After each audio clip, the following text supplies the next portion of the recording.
Bonjour à tous. Ce matin, nous sommes dans l'Évangile selon Jean, au chapitre 17, et nous sommes dans un texte extraordinaire. Vous savez, on est avec Jésus ce matin, on va lire les paroles d'une prière. Et Jésus est à un moment charnière de sa vie, il est en train de se préparer à affronter les souffrances de la croix pour vous et moi. Et qu'est-ce que Jésus fait dans sa plus grande souffrance de sa vie? Eh bien, il va parler à son Papa. C'est aussi simple que ça. Il a cultivé toute sa vie d'avoir une relation de dépendance, une relation étroite avec le Père Céleste, à l'exemple qu'on devrait suivre. Et Jésus lui-même, Fils incarné de Dieu, et dans son moment de souffrance, ce qu'il a de besoin, c'est de se ressourcer en parlant avec son Papa. Lisons la prière qu'on appelle sacerdotale dans Jean chapitre 17 et les premiers 11 versets. À l'heure où Jésus passait de ce monde à son Père, il leva les yeux au ciel et pria ainsi. « Père, l'heure est venue. Glorifie ton Fils, afin que le Fils te glorifie. Ainsi, comme tu lui as donné autorité sur tout être vivant, il donnera la vie éternelle à tous ceux que tu lui as donnés. Or, la vie éternelle, c'est de te connaître, toi, le seul vrai Dieu, et de connaître celui que tu as envoyé, Jésus-Christ. Moi, je t'ai glorifié sur la terre en accomplissant l'œuvre que tu m'as confiée. Et donc, il a été obéissant. Toi, Père, glorifie-moi maintenant auprès de toi. Donne-moi la gloire que j'avais auprès de toi avant le commencement du monde. Et là, on voit ici la vie éternelle du Fils qui existait bien avant son incarnation, qui était là à la création même.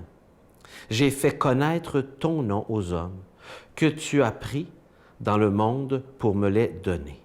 Ils étaient à toi et tu me les as donnés.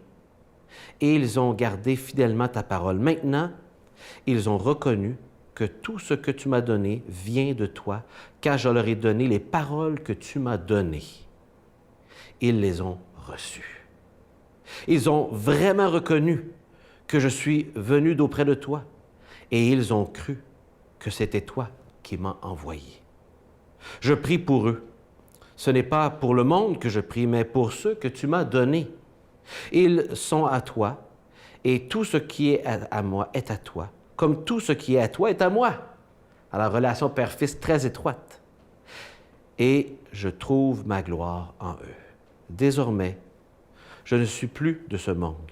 Eux, ils sont dans ce monde, et moi, je viens vers toi. Que le Seigneur bénisse la lecture de sa parole.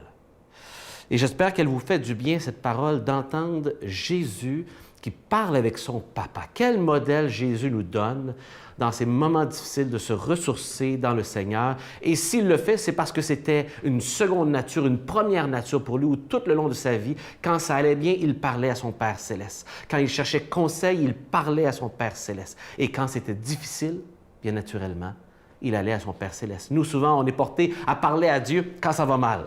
Il faut être devant un Goliath, quelque chose d'insurmontable pour parler à Dieu. Sinon, on s'arrange tout seul comme des grands, comme les enfants avec leurs parents. Ils demandent lorsqu'ils ont besoin d'aide. Mais Dieu, le Père, aime sa relation avec l'être humain au quotidien, dans les tout petits détails. Et dans la prière de Jésus, on voit ses préoccupations. Et j'en souligne ici quelques-unes avec vous. La préoccupation, premièrement, que sa vie glorifie le Créateur. Voilà un but qui devrait être pour chacune de nos vies, que nos vies glorifient le Créateur, c'est-à-dire qu'il le vante, qu'il élève aux yeux des gens le Créateur. Ensuite, il prie plus tard pour que l'Église soit unie. Et il prie même pour les futurs croyants. Il va prier pour que l'Église aussi soit sanctifiée, c'est-à-dire qu'elle grandisse, qu'elle ne stagne pas, mais qu'elle grandisse comme un enfant doit grandir. C'est le désir du Père.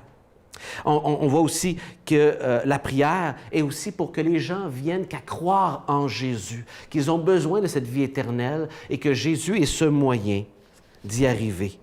Et on voit aussi Jésus préoccupé de prendre soin de ceux que Jésus a reçu le soin d'eux. C'est-à-dire qu'il lui a donné des disciples, des gens à prendre soin, et Jésus dit « Hey, ce que tu m'as donné, Seigneur, j'en ai pris soin et j'ai mené ma tâche tâche jusqu'au bout. Et notez bien ici qu'il ne parle pas de tâche religieuse, mais il met vraiment l'accent sur le fait que la vie éternelle, c'est de te connaître, toi, le seul vrai Dieu. Et on parle ici de relation.